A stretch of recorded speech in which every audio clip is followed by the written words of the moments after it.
Manuel Aguana, con elementos bien polémicos,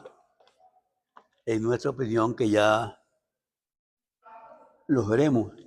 Nada más que resalto que el fondo del planteamiento tiene que ver con la parte histórica, en el sentido de tomar como eje central las aspiraciones de los pueblos. Y apoyándose en Leo, llega a señalar que los pueblos son quienes conocen sus necesidades y siguen a quien satisface esas necesidades. Esto es importante, porque al final el profesor Aguana nos dice que la estrella 51 sería un mal negocio para Norteamérica. No, un mal negocio, no dice eso, un mal negocio para nosotros, para Venezuela. Supongo que un buen negocio para Norteamérica. Ahora, la pregunta que se hace uno desde ya es ¿cómo que mal negocio? ¿Cómo que mal negocio para Venezuela? Es cierto. Es mal negocio el apoyo norteamericano. Si ese mismo Norteamérica ha dicho el profesor Laguana,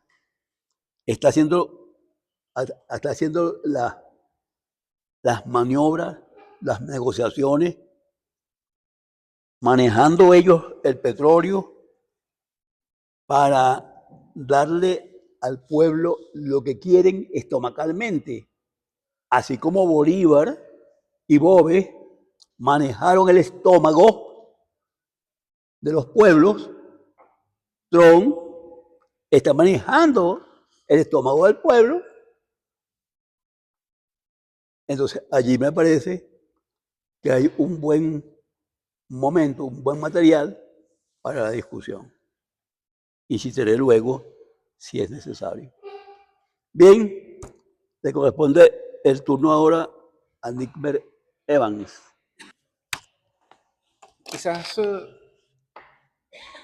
no siento ninguna sorpresa en relación a lo que sucede en este momento, aunque sí impactan los elementos que lo adornan, ¿no? A ver, nosotros hemos sido colonia española, después hemos sido un elemento fundamental del comercio inglés y de su incidencia en su desarrollo imperial. Posteriormente hemos sido el patio trasero de los Estados Unidos un buen tiempo y más recientemente hemos sido una estrella para la bandera cubana, para la bandera de Irán, para la bandera de China y para la bandera de Rusia. Y ahora volvemos a cambiar la banderita para que otro asuma que somos estrella de su bandera. Tenemos una historia de sumisión, vasallaje, de poca maniobra en relación con el tema de la independencia, con grandes esfuerzos internos del desarrollo y de la voluntad de conquistar la soberanía, pero al final hemos sido un pueblo absolutamente incapaz de lograr realmente la independencia de la cual tanto nos enorgullecemos y hasta idolatramos a alguien que salió a liberar a otros pueblos más allá de su frontera. Creo que hemos vivido de ilusiones y vivimos permanentemente en desencantos. Por eso no me sorprende absolutamente nada lo que está sucediendo. El 3 de enero es la consagración de la reversión de un proceso que se condujo de una manera tal que el desenlace fatal era inevitable, por alguna circunstancia, de alguna manera. El hecho de que ya aquí, incluso el último presidente de facto, o el penúltimo presidente de facto, haya sido decidido desde Cuba, tenía ya un precedente importante en relación con la bandera de la lucha antiimperialista de los pueblos, encabezada por un sistema que sin duda alguna utilizaba conceptos clichés de la izquierda y que al final los utilizó precisamente para hacer la acción de mayor traición posible a cualquier tipo de valor o principio establecido desde esa perspectiva ideológica. Eh, Hoy se nos presentan varios dilemas. El primero es, tal como lo plantea la cátedra, en qué circunstancias estamos después del 3 de enero. El segundo elemento que se nos presenta es si efectivamente vamos a pasar al Estado, vamos a hacer el Estado 51. Y el tercero es cómo está nuestra situación de soberanía después del ejercicio militar del sábado, que no fue ningún simulacro. Podríamos incorporar un cuarto elemento que es, ¿y en dónde queda la expectativa de la gente en relación al hecho de que después del 3 de enero se logre un proceso en donde podamos escoger y designar autoridades legítimas de manera directa por vía electoral y que esto nos permita entonces incorporarnos a ser copartícipes de la posibilidad de esa fase determinada por Marcos Rubio en nombre de Donald Trump de una transición en donde se plantea la posibilidad de que se empiece a desprender la tutela que actualmente existe en Venezuela. Eso como expectativa. Vamos a ir desmenuzando rápidamente cada uno de estos elementos. Lo primero es que definitivamente el 3 de enero sin duda alguna establece un antes y un después para mucha gente. Y aquí disculpen el paréntesis y el comentario personal, pero si no hubiese sucedido el 3 de enero yo no estuviese aquí. Entonces, en el marco de eso, quizás es evidente que hago una carga valorativa importante en relación con el hecho de la significancia de este 3 de enero, ¿no? Es irónico que uno en su propio país tenga que agradecerle a un presidente extranjero que gracias a una acción de violación de la soberanía de su país uno esté libre. Pero es que esa es la realidad concreta, por lo menos en mi caso. Eh, Sin embargo, esto no me impide ver exactamente lo que está sucediendo y hacer las críticas pertinentes y necesarias en relación con las consecuencias de esa acción. La autoestima del venezolano ha sido tan poderosamente dañada producto del discurso, de la banalización del discurso y de la banalización del mal, diría Ana Arendt, que ese discurso nacionalista, patriotero, bolivariano, que se impuso durante muchos años y que enalteció la bandera venezolana, le volteó la cabeza al caballo, el escudo, le agregó una estrella a la bandera, terminó desmoronándose rápidamente en el momento en que alguien se acerca y ejerce la fuerza en función de demostrar o de ratificar la violación sistemática de derechos humanos, la instalación de una autocracia en un sistema político que además expulsó a más de 8 millones de venezolanos a un continente que se vio afectado por una migración inesperada y abrupta que trajo como consecuencia la más poderosa resistencia de no solamente los Estados Unidos, sino de muchos otros países en el continente desesperados porque quien estaba en el poder saliera para que no siguiera desangrando a su país y como consecuencia siguiera afectando al resto de sus países. En ese sentido, eh, por supuesto que la necesidad de ver el 3 de enero como ese punto de inflexión trae como consecuencia el hecho de que quien avanza en una acción como esa y quien termina de generarla en una condición tan fácil aparentemente, aunque por supuesto con un trabajo premeditado, con un trabajo de inteligencia importante, con una infiltración importante en un sistema y en un régimen que al final respondía fundamentalmente a un sistema absolutamente corrompido, desideologizado quizás desde un principio, pero con una carga aparente de ideología que después terminó siendo un disfraz ideológico. Entonces empiezas a jugar aún más con la profundización del ataque a la autoestima del venezolano direccionando un discurso hacia el hecho de incorporar a Venezuela como el Estado 51. Si esto es verdad o no es verdad desde el punto de vista de la viabilidad, yo les puedo decir que nosotros no vamos a ser formalmente Estado 51, por lo menos, o por lo menos no creo que se cumplan las características necesarias para que eso pueda lograrse. ¿Por qué? Bueno, porque primero, en el marco legal de los Estados Unidos tendría que haber una cláusula de admisión que tiene que ir primero por el hecho de generar una petición por parte del gobierno venezolano que después pase por una ley ordinaria de admisión o un acto de admisión, según el artículo 4, sección 3 de la Constitución de los Estados, con base en la Constitución de los Estados Unidos. Después tiene que generarse una ley habilitante por parte del Congreso para después pasar por una aprobación interna que sería el voto venezolano a través de una consulta o un referéndum en ese sentido y una proclamación presidencial. Los mecanismos de transición pasan primero por el hecho de generar un tratado de secesión, sede de la soberanía de Venezuela a Estados Unidos, una ratificación del Senado de por lo menos 2/3 en los Estados Unidos, tomando en cuenta además que viene una elección de medio término en donde los demócratas parecieran que van a levantar muy bien sus números como consecuencia de la gestión de Donald Trump. Y de ahí se generaría un estatus de territorio organizado, o sea, una incorporación que no formalmente todavía es la cuantificación de la estrella 51. Por otra parte, a nivel de Venezuela, debería haber un consenso político interno, un gobierno que acepte una pérdida de soberanía, un plebiscito vinculante, voto popular por ciudadanía de Estados Unidos e independencia, y una reestructuración legal total, un common law y una dolarización, que de facto está, pero que formalmente no es lo mismo. Por otra parte, existen unas obstrucciones importantes en relación a esta expectativa,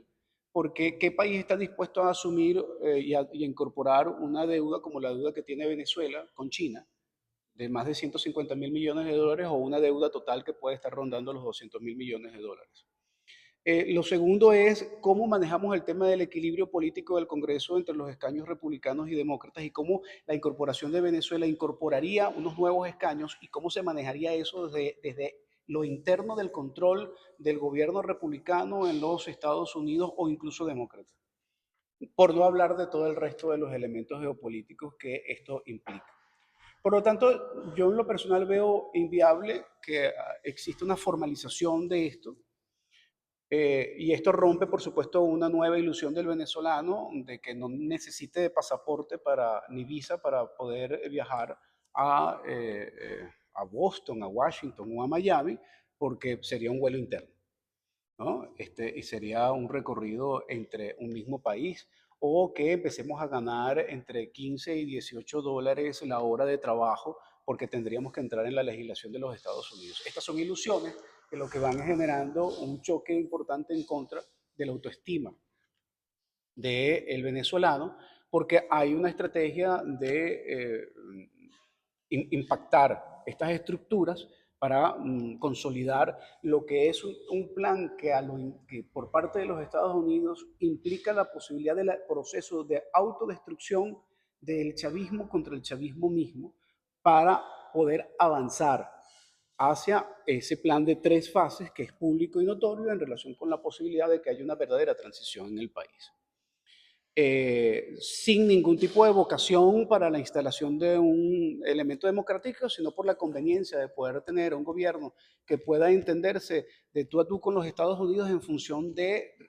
defender los intereses económicos de Estados Unidos en Venezuela sin tener que adquirir ninguna deuda, ningún pasivo, ni ningún problema de adquirir un nuevo Estado en donde tendrían que ellos que intervenir de manera directa para tratar de reacomodar absolutamente todo. No es rentable,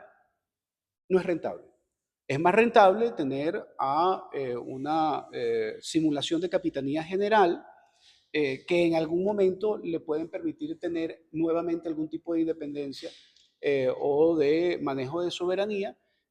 pero sin tener que absorber sus problemas estructurales. Eh, Creo que esto podría implicar varias cosas y con esto voy cerrando, que es el hecho de que eh, depende mucho de la posibilidad de la articulación de las fuerzas sociales y políticas en Venezuela, que podamos avanzar en desmontar o de realinear los intereses de los Estados Unidos con los intereses del pueblo venezolano. Sin duda alguna es muy difícil. Es una cosa de alta estrategia la posibilidad de entender que si efectivamente se ha hecho público un plan de 3 fases y y no hay un interés de absorber los pasivos y las deudas de un país que se ha conducido a la quiebra, y si hay un interés por parte de los Estados Unidos de salir primero, no solamente salir, sino de destruir un sistema y una concepción política que ha conducido al hecho de que haya 8 millones o más de venezolanos regados en el resto del continente y del mundo. Y que incluso pueda generarse la posibilidad, la expectativa de la vuelta de esos venezolanos a su propia tierra. Si eso pudiese avanzarse en el marco de una articulación con unas fuerzas internas en el país que además tuviesen una voluntad de establecer una relación amable, entre comillas, con el gobierno de los Estados Unidos, pero que tuviese también el coraje o el valor de asumir, tratar de arreglar sus problemas, estaríamos hablando entonces quizás del surgimiento de una nueva burguesía nacionalista en Venezuela que estaría o tendría la obligación de tratar de generar estas condiciones para poder avanzar en relación con la restitución del orden constitucional en Venezuela y la posibilidad de la reconquista de la soberanía en el país. Es evidente que no hay ninguna condición en este momento de que surja una izquierda que pueda hacer esto después de haber destruido todas las banderas de la izquierda a través de la absorción de quienes hoy cargan con la clara responsabilidad de habernos llevado a este desenlace. Pero el tema al final de conquistar una condición de independencia pasa primero por el reconocimiento de la ausencia absoluta de esa independencia, aún a pesar de la fluctuación de los distintos niveles de la misma desde hace muchísimo tiempo. No somos colonia, ni somos una víctima del coloniaje del 3 de enero para acá. Es que tenemos hace mucho tiempo siendo eso. La sustitución de la banderita es solamente un cambio de colores y quizás seguramente hasta de estilos. Y quizás este tipo de nuevo coloniaje después del 3 sea más agradable para el pueblo que uno estructuralmente ubicado hacia la pobreza y la dependencia del parasitismo versus una versión más capitalista en donde se te presenta la expectativa de quizás poder tener algunos niveles incrementados de producción. Ojalá en este país eh, eh, sectores políticos estén en condiciones de poder asumir un liderazgo que permita entender que la confrontación para volver a establecer o intentar tener un nivel de independencia pasa fundamentalmente no por levantar las armas de la confrontación contra el imperio, sino de tratar de saber cómo manejar ese y lidiar con ese monstruo para que